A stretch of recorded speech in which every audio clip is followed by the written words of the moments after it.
Morning बच्चों, good morning. देखो, पिछले क्लास में लेक्चर 1 और लेक्चर 2 में हमने एटॉमिक स्ट्रक्चर शुरू किया था और कैथोड रे, एनोड रे और कौन सा मतलब कैथोड रे, एनोड रे से ये पता कर लिया था, इलेक्ट्रॉन, प्रोटॉन, न्यूट्रॉन ये सब पता कर लिया था। थॉमसन मॉडल भी पढ़ लिया था और रदरफोर्ड को भी ख़त्म कर लिया था। उसके ड्रॉबैक वगैरह को भी क्या कर लिए थे, ख़त्म कर लिए थे। पिछले लेक्चर में हमने आपको closest approach, distance of closest approach निकालना सिखा दिया था। आज के लेक्चर में हम सीखते हैं इलेक्ट्रोमैग्नेटिक वेव के बारे में। किसके बारे में? Electromagnetic wave. ध्यान से सुनिएगा, आज का लेक्चर है इलेक्ट्रोमैग्नेटिक वेव। ध्यान से देखो, इलेक्ट्रोमैग्नेटिक वेव, इलेक्ट्रोमैग्नेटिक वेव। ध्यान से सुनना, जब भी कोई चार्ज एक्सलरेट करेगा तो वो क्या प्रोड्यूस करेगा? Electromagnetic wave. तो जब भी कोई चार्ज एक्सलरेट करेगा, व्हेन ए चार्ज एक्सलरेट, जब भी कोई चार्ज एक्सलरेट करता है तो क्या प्रोड्यूस करता है बेटे? जब भी कोई चार्ज एक्सलरेट करेगा तो वो क्या प्रोड्यूस करेगा? वो प्रोड्यूस करेगा इलेक्ट्रोमैग्नेटिक वेव, जहां पर इलेक्ट्रिक और मैग्नेटिक फील्ड परपेंडिकुलर वाइब्रेट करेंगे। तो लिखो, when A charge particle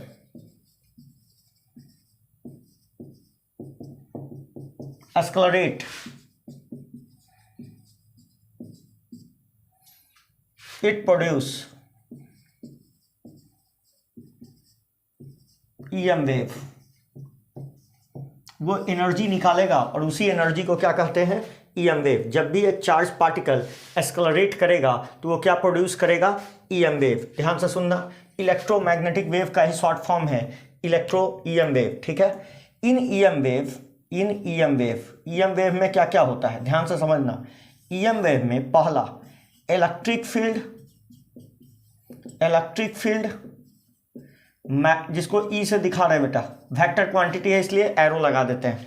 electric field, magnetic field जिसको B से दिखा रहे हैं बेटा, ये भी वेक्टर क्वांटिटी है। एंड डायरेक्शन ऑफ प्रोपागेशन किसका? EM वेव का, जिसको आप EM वेव कह रहे हो, क्योंकि ये वेव है तो ये प्रोपागेट तो करेगा ना। EM wave are perpendicular to each other, ये तीनों एक दूसरे पर परपेंडिकुलर होते हैं। मतलब इलेक्ट्रिक फील्ड मैग्नेटिक फील्ड पर, और मैग्नेटिक फील्ड के दोनों कौन होता है बेटा? मतलब डायरेक्शन ऑफ प्रोपागेशन, मतलब इसको C से दिखाते हैं, स्पीड ऑफ लाइट से। ठीक है। इसका मतलब जितने भी इलेक्ट्रोमैग्नेटिक वेव हैं सब स्पीड ऑफ लाइट से ट्रेवल करते हैं, कोई भी हो। ठीक है। Perpendicular to each other. कहने का क्या मतलब है बेटा? कहने का ये मतलब है, देखो, यदि हम यहाँ इलेक्ट्रिक फील्ड बना दें यहाँ y एक्सिस पर, और z एक्सिस पर क्या बना दे? मैग्नेटिक फील्ड बना दे B वेक्टर, और यहाँ E वेक्टर बना दे, तो direction of propagation of light ये वाला होगा। ये है तुम्हारा direction of propagation of light या वेव। इस तरीका से वेव तुम्हारा ट्रैवल करेगा। आ रहा है समझ में? और इलेक्ट्रिक फील्ड कैसे वाइब्रेट करेगा बेटा? इस तरीका से, परपेंडिकुलर। और मैग्नेटिक फील्ड इसके परपेंडिकुलर, इस तरीका से। कहने का मतलब डायरेक्शन ऑफ प्रोपागेशन दोनों का परपेंडिकुलर होगा। मतलब C is perpendicular to B and E, और B is perpendicular to E। ठीक है। इस C का स्पीड, C का मतलब क्या हो गया? C हो गया बेटा स्पीड ऑफ लाइट, जिसको आप स्पीड ऑफ लाइट कहते हो। और इसी स्पीड से EM वेव चलता है। EM वेव का भी स्पीड कितना मान लिया जाता है? लाइट के स्पीड के, जितने भी EM वेव हैं। ठीक है। और इलेक्ट्रोमैग्नेटिक वेव में बेटा बहुत सारा वेव आता है, तो हम बस एक के वेव को देखते हैं, कौन सा? लाइट को। बाकी सबको नहीं देख पाते हैं, थोड़ी देर में आएगा, समझ जाएंगे हम। तो EM वेव का हम एक टुकड़ा देखते हैं, पूरा EM वेव नहीं देखते। ठीक है ना। एक टुकड़ा, छोटा सा पार्ट में हम लोग देखते हैं। जो भी हम दुनिया देख रहे हैं ना, वो लाइट कहलाती है, बस EM वेव का एक छोटा सा पार्ट। ठीक है। तो ये रहा EM वेव। और इसका स्पीड कितना लिख लेते हैं बेटा? 3 × 10⁸ मीटर पर सेकेंड। ये फिक्स होता है बेटा, ये फिक्स होता है, ये कभी वेरी नहीं करता। आ गया समझ में? आ गया समझ में? अब मेरी बात सुनो। तो EM वेव में इलेक्ट्रिक फील्ड, डायरेक्शन भी तो, स्पीड भी तो वेक्टर को, मतलब ये क्या है? वेलोसिटी है। तो वेलोसिटी भी वेक्टर क्वांटिटी है। मतलब C vector is perpendicular to B vector और B vector is perpendicular to E vector. इस तरीके से वेक्टोरियल फॉर्म में रिप्रेजेंट कर दिया जाता है। और ये तीनों एक दूसरे के क्या होते हैं, परपेंडिकुलर, तीनों परपेंडिकुलर होते हैं आपस में, ठीक है। मतलब डायरेक्शन, इसको कहेंगे डायरेक्शन ऑफ प्रोपागेशन, ये इलेक्ट्रिक फील्ड, ये मैग्नेटिक फील्ड। क्लियर है यहां तक?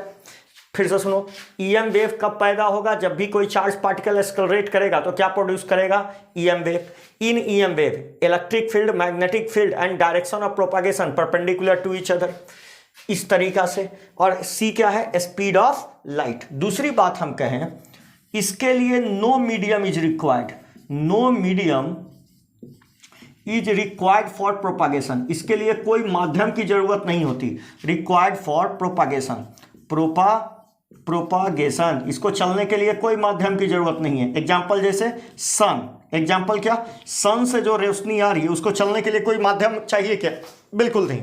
इसलिए ईएम वेव कहां से प्रोड्यूस हो रहा है? सन से, या जो लाइट है उससे प्रोड्यूस हो रहा है, ठीक है। आ गया समझ में? दूसरी बात ध्यान से सुनना बेटे, सुनते जाना, बहुत आसान टॉपिक पढ़ रहे हैं, ठीक है। अब ऐसा हुआ है कि हम ईएम वेव को मोटा मोटी लाइट कह दें अभी तत्काल में, कोई दिक्कत है? ईएम वेव का मतलब हम तो देखते हैं लाइटे को, है ना, तो लाइट को ही स्टडी कर लिए तो हम बोल देंगे कि ईएम वेव को कर लिए, ठीक है। या ईएम वेव को कर लिए तो कह देंगे लाइट को कर दिए। तो देख बेटा, ईएम वेव मतलब लाइट, ठीक है। हम ईएम वेव किसके लिए यूज कर रहे हैं? लाइट के लिए। तो ईएम वेव, ध्यान से सुनना, जिसको हम ईएम वेव कह रहे हैं बेटा, ध्यान से सुनो, ईएम वेव इलेक्ट्रोमैग्नेटिक वेव, जिसके लिए हम यूज कर रहे हैं लाइट। तो लाइट के बारे में दो पोस्टुलेट चलता है, लाइट का दो पोस्टुलेट चलता है कि लाइट को कभी कभी वेव भी मान लिया जाता है, और क्या मान लिया जाता है? पार्टिकल। लाइट या इलेक्ट्रोमैग्नेटिक वेव को कभी कभी वेव की तरह भी ट्रीट करते हैं और पार्टिकल की भी तरह ट्रीट करते हैं। मतलब ईएम वेव के पास ड्यूअल कैरेक्टर होता है। कैसा कैरेक्टर होता है? ड्यूअल। ये लाइट की तरह भी मतलब वेव की तरह भी व्यवहार करता है और पार्टिकल की भी तरह व्यवहार करता है। तो तुम्हारे दिमाग में आएगा कि वेव की तरह व्यवहार करता है, मतलब वेव का कौन सा प्रॉपर्टी ये शो करता होगा? तो वेव का दो प्रॉपर्टी बेटा। पहला प्रॉपर्टी, वेव का सबसे इंपॉर्टेंट दो प्रॉपर्टी है। वेव कोई भी चीज होने के लिए, वेव होने के लिए उसको दो प्रॉपर्टी सेटिस्फाई करना पड़ेगा। पहला इंटरफेरेंस, इंटरफेरेंस, और दूसरा क्या होता है बेटा? दूसरा कौन सा प्रॉपर्टी? डिफ्रैक्शन। क्या बेटा? डिफ्रैक्शन। ये वेव ही शो कर सकता है, कभी भी पार्टिकल शो नहीं करता। तो लाइट को वेव भी माना जाता है और लाइट को कहीं कहीं क्या मानना पड़ता है? पार्टिकल। तब जाके लाइट का कंप्लीट डेफिनेशन हो पाता है।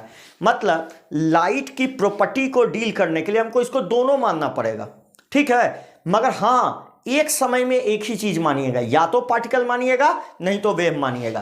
तो जब वेव मानिएगा तो पार्टिकल मत मानिएगा, जब पार्टिकल मानिएगा तो क्या नहीं मानिएगा? वेव। समझ में आया? अब पार्टिकल का कैरेक्टर कौन कौन शो करता है? तो ये दो प्रॉपर्टी शो करता है। कौन कौन? एक होता है बेटा ब्लैक बॉडी रेडिएशन, पढ़ेंगे ब्लैक बॉडी रेडिएशन, ठीक है, करिया बॉडी रेडिएशन, ठीक है, करिया बॉडी रेडिएशन। और दूसरा होता है बेटे, दूसरा होता है जिसको फोटो इलेक्ट्रिक इफेक्ट कहते हैं। इसी के लिए आइंस्टाइन को नोबेल प्राइज मिला था, फोटो इलेक्ट्रिक इफेक्ट। आ गया? तो ध्यान से सुनो, हमने कहा लाइट या ईएम वेव के दो कैरेक्टर, वेव कैरेक्टर और पार्टिकल कैरेक्टर। तो अब तुम्हारे दिमाग में आएगा कि ऐसा कौन कौन वैज्ञानिक था सर कि ये कुछ वेव मान लिया कुछ पार्टिकल मान लिया? बता रहे हैं। ईएम वेव को वेव मानने में सबसे बड़ा हाथ था बेटा मैक्सवेल नाम के साइंटिस्ट। हाँ हम समझ गए, तुमको याद आ गया। जब इलेक्ट्रॉन घूम रहा था तो एनर्जी रेडिएट कर रहा था, जिसके वजह से उसका पाथ है सर्कुलर न रह के स्पाइरल हो गया, फाइनली न्यूक्लियस में आ गया। यही ना बोला था मैक्सवेल का इलेक्ट्रोमैग्नेटिक थ्योरी। हाँ बेटा, उसी ने लाइट को क्या माना था? वेव। और इसको पार्टिकल किसने माना था? प्लांक ने। एक साइंटिस्ट था बेटा प्लांक, ये प्लांक एंड आइंस्टाइन भी ने इनको क्या माना था बेटा?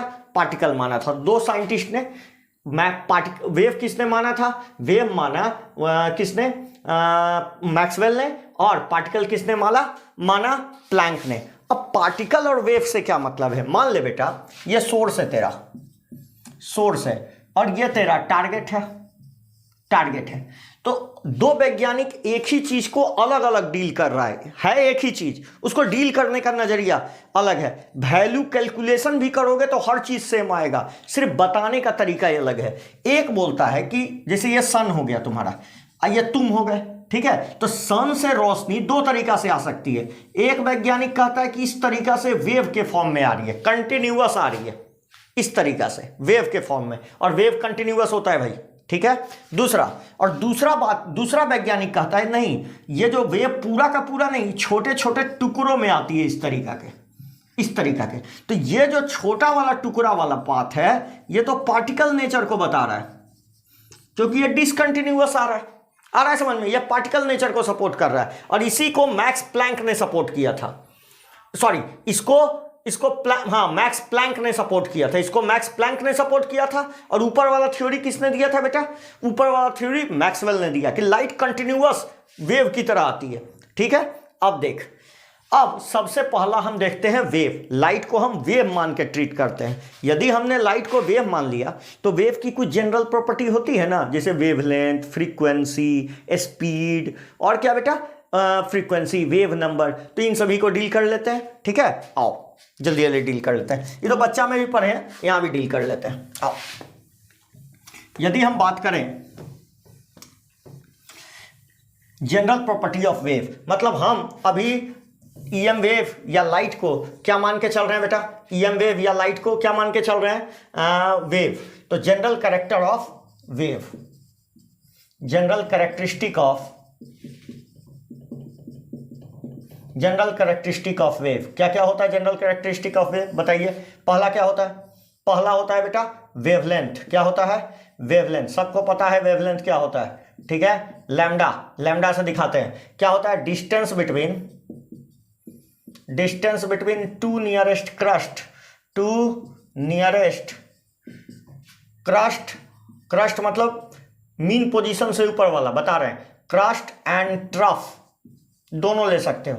जैसे मान ले बेटा, ये एक वेव हम कंसीडर कर ले। देख, वेव क्या है? डिस्टर्बेंस है, जो स्पीड में क्या, जो स्पेस में क्या करता है? प्रोपागेट करता है।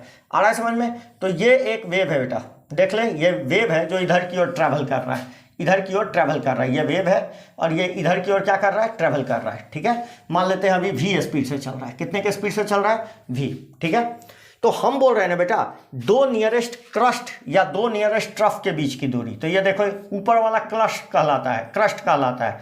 तो ये डिस्टेंस तुम्हारा लैम्डा कहलाएगा, ठीक है। इसको नापोगे कौन सी? यूनिट क्या दोगे? हाँ बेटा, समझ में आ गया। चूंकि ये डिस्टेंस है तो हम सेंटीमीटर में भी नाप सकते, मीटर में भी नाप सकते, एंगस्ट्रम में भी नाप सकते। और हम जानते हैं ना, एक एंगस्ट्रम बराबर क्या होता है? 10 का पावर -10 मीटर या 10 का पावर -8 सेंटीमीटर होता है ना बेटे, ये होता है।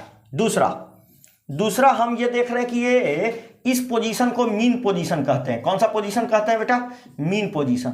हम देख रहे हैं कि ये मीन पोजीशन से कुछ ऊपर चला गया है वेव, ये डिस्टेंस या ये डिस्टेंस, इसको क्या कहेंगे? इसको कहेंगे एम्पलीट्यूड। क्या कहेंगे? मीन पोजीशन से वेव जितना ऊपर चला गया उसको क्या कहते हैं? एम्पलीट्यूड। तो अगला डेफिनेशन हम बोल रहे हैं amplitude, distance from mean position, distance from mean position से जितना डिस्टेंस ऊपर जाएगा उसी को क्या कहेंगे बेटा? एम्पलीट्यूड। इसका भी यूनिट क्या होगा? बोलो। वही होगा जो इसका यूनिट होगा, सेंटीमीटर, मीटर, एंगस्ट्रम, जिसमें नापना है नापिए। नेक्स्ट आते हैं जो वेव की जनरल प्रॉपर्टी है उसको कहते हैं फ्रीक्वेंसी। क्या कहते हैं बेटा? फ्रीक्वेंसी। देख,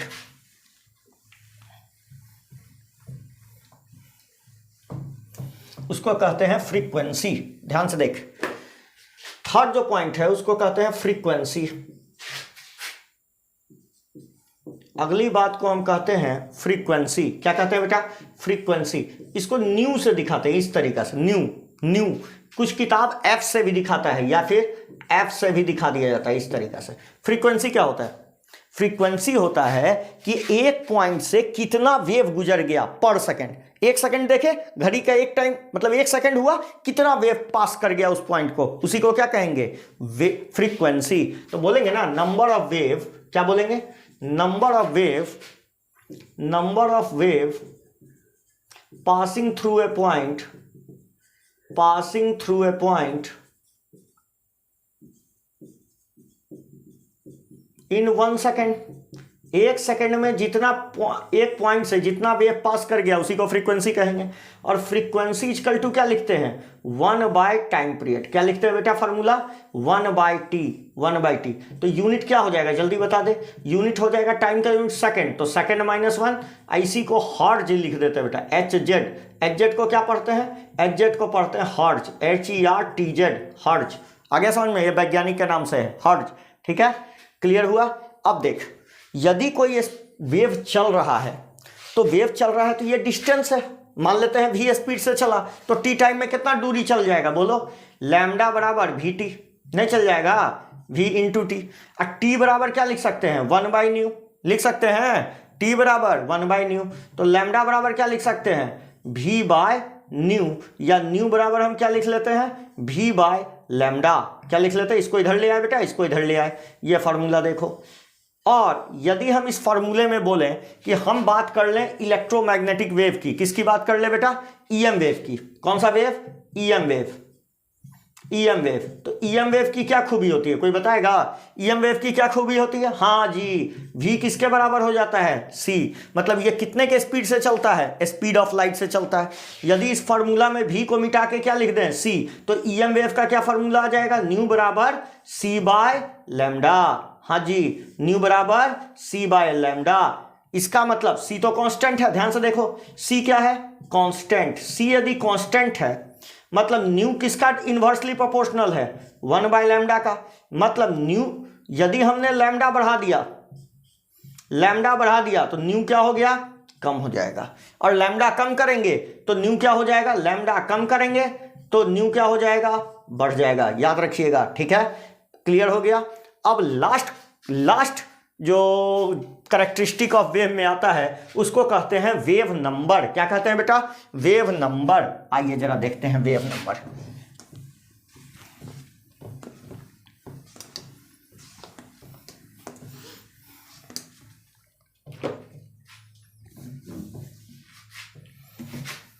वेव नंबर,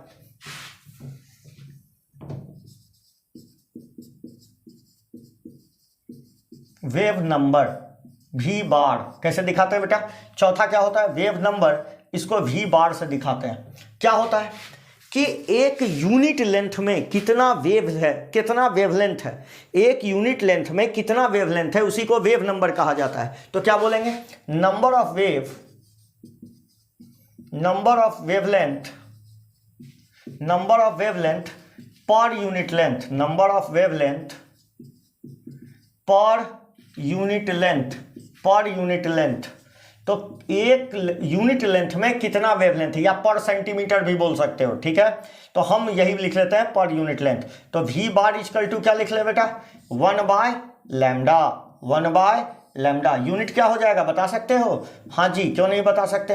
यदि आपने लैम्डा को मीटर में मेजर किया तो मीटर -1, सेंटीमीटर में मेजर किया सेंटीमीटर -1। तो बहुत लोग सेंटीमीटर में डिफाइन करता है, हम बस बोल देते हैं पर यूनिट लेंथ जो वेवलेंथ है उसी को क्या कहते हैं, वेव नंबर। आ गया समझ में। अब देखो कहता है, एक क्वेश्चन छोटा सा देते हैं, ठीक है, एक छोटा सा क्वेश्चन देते हैं कि if a wave has frequency, जैसे मान लो एक क्वेश्चन देते हैं, इफ ए वेव हैज, एक छोटा सा क्वेश्चन है, बच्चा वाला एकदम हलवा। If a wave has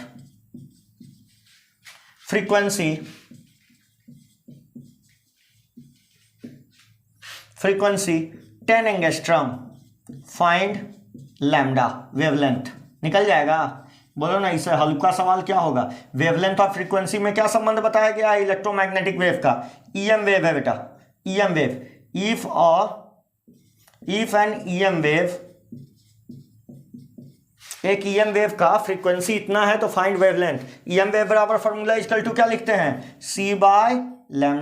c का वैल्यू 3 × 10⁸, ठीक है। तो आपको क्या क्या दिया हुआ है वो देखो, इधर आपको दिया हुआ है, तो इसको ऐसे लिख सकते हैं, लैम्डा इक्वल टू क्या लिख सकते हैं, c/ν लिख सकते हैं। चलो लैम्डा ही निकालना है, c का वैल्यू 3 × 10⁸ मीटर पर सेकेंड लिखेंगे, डिवाइडेड बाय कितना हो गया बेटा, 10 एंगस्ट्रम है तो 10 × 10⁻⁻10 मीटर होगा। क्लियर है, एंगस्ट्रम फ्रीक्वेंसी है ना, तो सेकंड माइनस वन क्या हो जाएगा बेटा, second minus one, second minus one से सेकंड कट गया, क्या बचा बोलिए, ये 10 का पावर 9 हुआ तो कितना हो गया, 10 का पावर -9, -9 गया ऊपर तो प्लस हो गया, कितना हो गया, कितना हो गया बेटा, 3 × 10⁻17 मीटर। क्लियर हुआ, क्लियर हुआ, क्लियर है ये सवाल। देखो ना ये कितना हो गया, 9 -9 ऊपर गया तो प्लस हो गया, 8 9 कितना होता है, 8 9 17, इसलिए पावर कितना चढ़ा दिए, 17। आ गया समझ में, क्लियर हुआ। कहता है EM वेव हैज फ्रीक्वेंसी इतना, फाइंड वेवलेंथ। ठीक है, फाइंड वेवलेंथ। नेक्स्ट लिखिए। अब मेरी बात समझिए, एक टर्म हम पढ़ाने जा रहे हैं जो कि काफी इंपॉर्टेंट है, हम ट्रिक भी बता देंगे। ठीक है, देखो मिटा रहे हैं। एक टर्म होता है बेटे जिसको कहते हैं, इससे सवाल आते हैं। ठीक है, ध्यान रखिएगा, इससे सवाल आते हैं। तो एक फॉर्मूला है, न्यू बराबर क्या सीखे हमने, न्यू बराबर c/λ। किसके केस में, किसके केस में, इलेक्ट्रोमैग्नेटिक वेव के केस में। अब बाकी सब के लिए v/λ। ठीक है, अब मेरी बात समझिए, बाकी सब वेव के लिए v/λ। अब हम सीख रहे हैं इलेक्ट्रोमैग्नेटिक स्पेक्ट्रम, मतलब सन से जितने भी EM वेव आ रहे हैं उनको उनके वेवलेंथ के हिसाब से या फ्रीक्वेंसी के हिसाब से सजा देना ही क्या कहलाता है, इलेक्ट्रोमैग्नेटिक स्पेक्ट्रम। अब इसके लिए हम देखते हैं क्या बेटा, इलेक्ट्रोमैग्नेटिक स्पेक्ट्रम के लिए हम देखते हैं सबसे ज्यादा वेवलेंथ वाला कौन होता है, रेडियो वेव। क्या होता है, रेडियो वेव। उसके बाद क्या होता है, माइक्रोवेव। क्या बोलते हैं बेटा, माइक्रोवेव। उसके बाद क्या बोलते हैं, इंफ्रारेड। क्या बोलते हैं, इंफ्रारेड। क्या बोलते हैं, फिर से सुनो, रेडियो वेव, माइक्रोवेव, इंफ्रारेड। उसके बाद विजिबल रे, ध्यान से समझना, विजिबल रे। उसके बाद यूवी रे, कौन सा रे, यूवी रे। उसके बाद कौन आता है बेटा, एक्स रे। उसके बाद कौन आता है, गामा रे। उसके बाद कौन आता है, गामा रे। उसके बाद कौन सा रे आ जाता है बेटा, कॉस्मिक रे। फिर से सुनो, हमने क्या कहा, radio wave, microwave, infrared, visible, UV ray, X ray, gamma ray, cosmic रे। Radio wave, microwave, infrared, visible, UV ray, X ray, gamma ray, cosmic रे।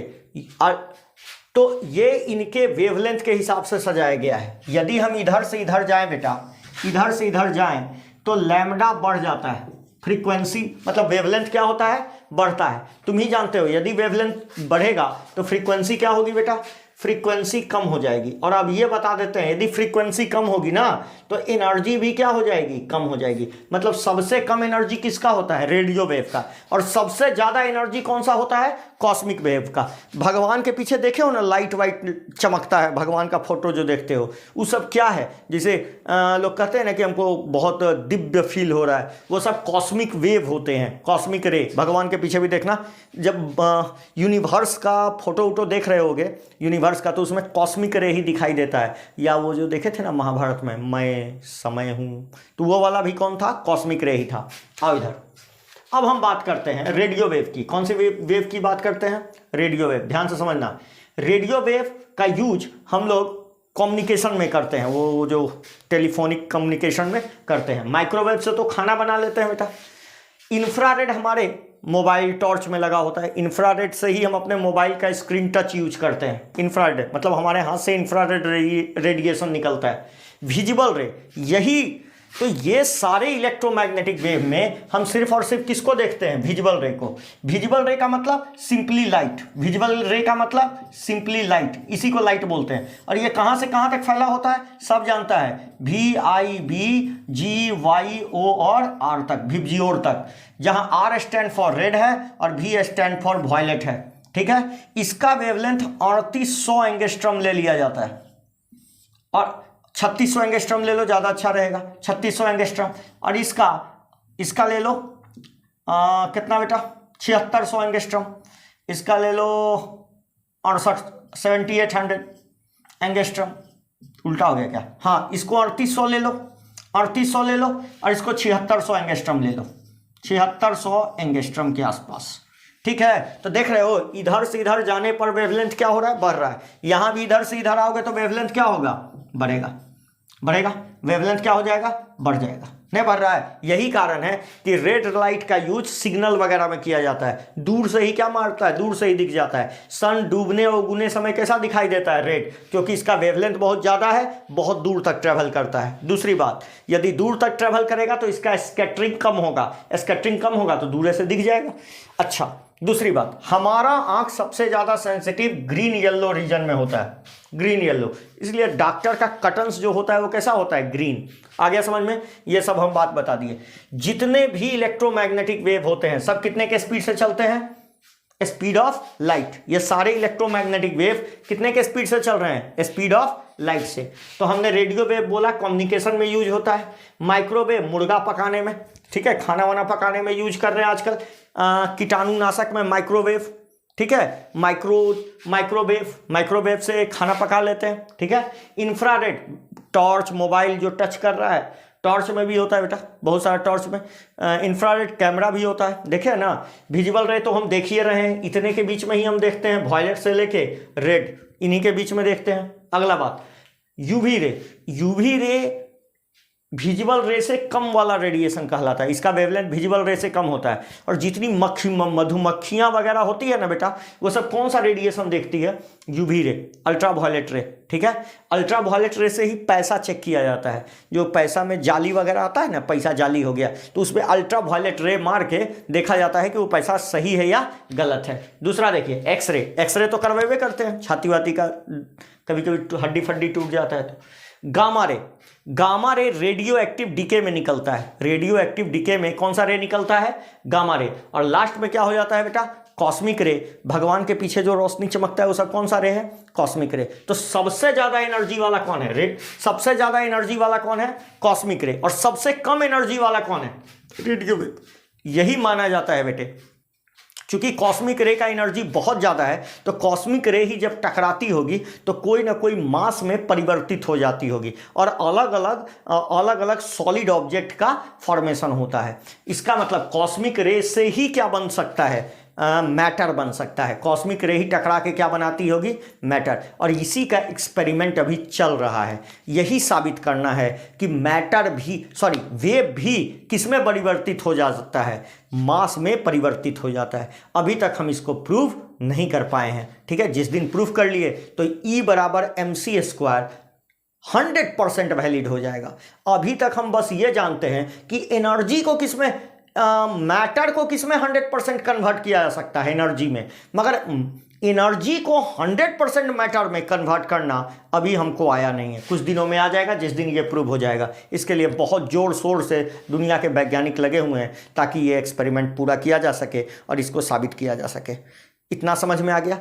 तो अगले एपिसोड में हम लोग सीखेंगे क्या, अगले लेक्चर में हम लोग, एपिसोड बोल दिए, अगले लेक्चर में हम लोग क्या सीखेंगे, अगले लेक्चर में हम सीखेंगे पार्टिकल नेचर। क्या सीखेंगे, पार्टिकल नेचर, जिसमें आएगा ब्लैक बॉडी रेडिएशन और सबसे important photo electric effect. Thank you.